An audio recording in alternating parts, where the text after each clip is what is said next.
y'all, I gotta just say it. I gotta say it, man. Bungie did the thing. They did the thing with this trailer. I've always said this, and I'll continue to say it, that Bungie, if there's one thing they can get right, it is making a trailer. And over the years, me playing Destiny, I have always found myself getting so excited about new trailers coming out and just the new experiences, and this trailer is no different. This gave me Forsaken level hype, and I remember Shadowkeep not really exciting me that much. Beyond Light was all right. I was looking forward to Beyond Light, but this Witch Queen, I don't know, man. There's something about it with just what they've mentioned that has me more excited than I think I've been in a long time, ever since, you know, Forsaken, like I said. So let's go over it. Let's break it down. Some of the things that we saw, some of the things that really stood out to me in this trailer that I think are very much worth talking about. We'll do separate videos going over, you know, very specific things, but this is just going to be like a general kind of rundown, breakdown of the big stuff. So if you saw in the video, as we were doing the walkthrough of the Vidoc, I wrote some things down. I was taking some notes, okay, because this is important. There was a lot of stuff I didn't want to forget. We'll go over, like, I guess the top 3 things that really stuck out to me in this Vidoc. So the first thing was a legendary campaign.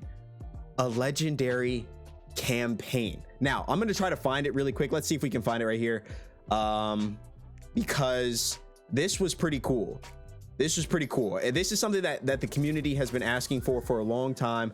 A legendary campaign, and holy moly, we are finally getting it. And I think it's like right around here. No, it's gotta be earlier. There it is. Okay, look at this, y'all. This is crazy. So I would assume that this legendary campaign is not just going to be per mission, like it's going to be the whole thing you can do on legendary mode. And I hope that you can do it in co-op, but just having that option to be able to participate in a legendary campaign is absolutely incredible, and something that I'm very much looking forward to. I think a lot of people really want harder content. They at least want the option to participate in harder content, and I think this really delivers that and so much more. I'll do a full video talking about the legendary campaign, what I hope for it, what I'm looking forward to the most. But I think just the fact that they mentioned this is a knockout out of the park. Like, I think people are going to get really excited about the opportunity to do a legendary campaign. I hope that this means that the campaign itself is going to be replayable, in not just replayable, but now it's replayable in a harder difficulty. And I hope that the loot is better and that there's opportunities maybe week by week to participate in specific missions, maybe. But I'm getting ahead of myself. Anyway, long story short, a legendary campaign, that is something to be very, very excited about. Now, moving on, we get into the crafting system. Okay, I'm gonna pull this up over here. The crafting system was something that every time I see it, I just get so excited, and I really hope that they add some weapons that have been sunset, weapons that are no longer in the game. So I really hope that they add weapons that are no longer in the game, weapons that have been sunset, black armory weapons. You know, I really hope that they add these. The crafting system is a great golden opportunity for them to add some of these weapons in that have since been let go of. Since sunsetting came back, it's kind of crazy that some of these foundry weapons are not weapons that we have seen. They didn't show much, right? But you can see here, I'll even pause it for you guys. I'll even pause it. So far, you see that there's primary, secondary, and heavy. So there's an opportunity, and they only show the weapons that are obviously very specific to the Witch Queen. They only show 2 weapons: Father Sins and Thoughtless. I already love the names of some of these weapons, guys.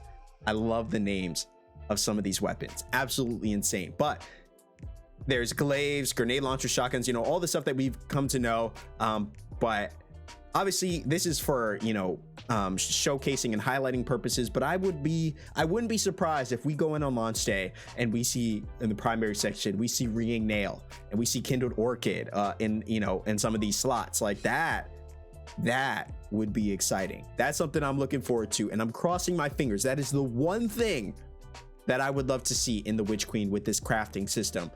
But other than that, the ability to be able to craft weapons and stuff like that, it's not something that's too uncommon from what we've seen I.e. we saw in Shadowkeep with the lantern or the lectern, where you could kind of do these missions. You could pick what, what weapon, and it was kind of more of a way of focusing, target looting and being able to go for specific weapons that you wanted, try to get that god roll. But this seems to be more of like that taken. It seems to be more of that taken to another level, where not only do you get to pick your weapon, I'm sure, hopefully, God, I hope it doesn't have anything to do with questing, but as long as you have the materials and maybe the resources, you'll be able to pick your perks, you'll be able to pick your weapons, and I'll continue to play it here. Picking your weapons, your weapon perks, picking your extended mags, like everything, dude. Like, this is so crazy. This is so crazy. I never expected weapon crafting to be something that would exist in the world of Destiny, but now that it's been presented and introduced, like, it's something that just makes so much sense to me. I'm super excited for what they're doing with that. So the crafting system is something that I think is something I cannot wait to jump into and dive into and really just kind of fine tune going for god rolls. And obviously not every weapon is going to be accessible in this, right? Naturally, there's only going to be certain weapons. I would assume the campaign specifically, and maybe some maybe reissued, weapons in the future might have a reemergence. But it's still cool to see a new system in place for getting certain weapon rolls and weapons that you want. I think that's exciting. The third thing that I'm most excited about is the story, and just Bungie's overall excitement and hype for this.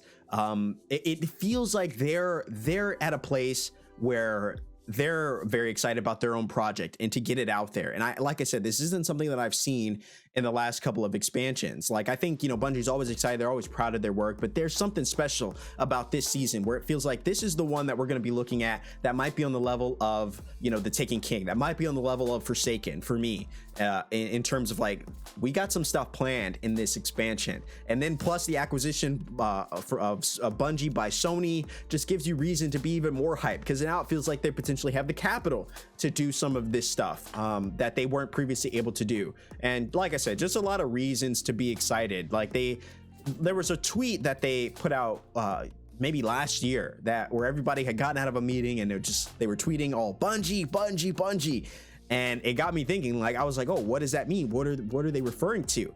And now it kind of feels like this might be what they were talking about when they got out of this meeting. Just the excitement about what they were going to do with Void 3.0, with everything that Bungie was doing with the Witch Queen and stuff. And that brings me to so long story short, I'm excited that Bungie's excited. That gets me hyped. That gets me looking forward to what potentially we could be seeing, as well as weapon crafting, as well as the general story surrounding Savathûn, something that I think has been building up for a long time. Finally seeing that come to fruition, I think, is very, very, very exciting. So a fourth thing, and I know I said I was only going to do three, but this just came to me. The glaives, guys. This new weapon type is something sick. It's something special. I cannot wait. The exotics look really sexy. They look really awesome. I'm very excited for the Osteostriga, the new SMG, which I am very looking forward to testing out and seeing if that works well with Thorn. If it does, that's gonna be nasty. But the ability to be able to, shoots out these poison projectiles that poisons enemies and stuff like that, to have that proc with Nezarec Sin and have it be even more deadly is something I'm looking forward to very, very much. But the fifth thing that I'm very much looking forward to is Void 3.0. We got to see a little bit of what the table looks like for Void 3.0. It very much reminds me of back in D1, where you'd upgrade weapons and you could specifically highlight specific nodes to get a weapon to behave a certain way.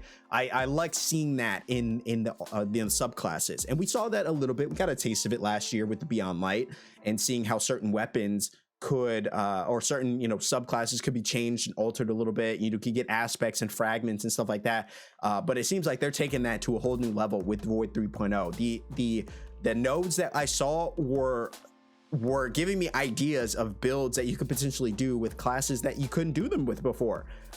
Being able to run Devour, I think, is going to be an option. Being able to run more of a Sentinel Titan kind of build, suppressor grenades being available to every slot is something that is going to change the game, especially for PvP. I'm only going to run suppressors now for when somebody's chasing me down with the roaming super. So I'm very much looking forward to that as well. All in all, guys, this was a relatively short Vidoc. I thought they were going to have some more like live, interviews and things like that. This was more of just like explaining some of the things that we could see, but it definitely built up the hype. And with less, you know, about 2 weeks away, we have one more reset before we actually get to dive into the Witch Queen. So we're closer than ever. This Vidoc all it did was build the hype even more. And I have so many more questions, and I'm very much excited for what we get to see in the new expansion. But let me know what you guys thought. What are you most looking forward to in the Witch Queen from this Vidoc? Are you looking forward to the hive being able to have supers? Are you looking forward to weapon crafting? Maybe you're looking forward to build crafting with the glaive and things like that.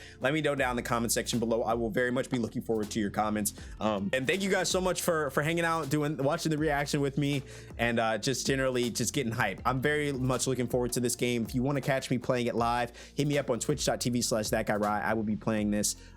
We'll be playing Destiny a lot over the coming months, and I'm looking forward to that. Maybe we'll do some help streams and stuff like that. Like, that's something that excites me, being able to help people in the community get these weapons and a chill, relaxed community.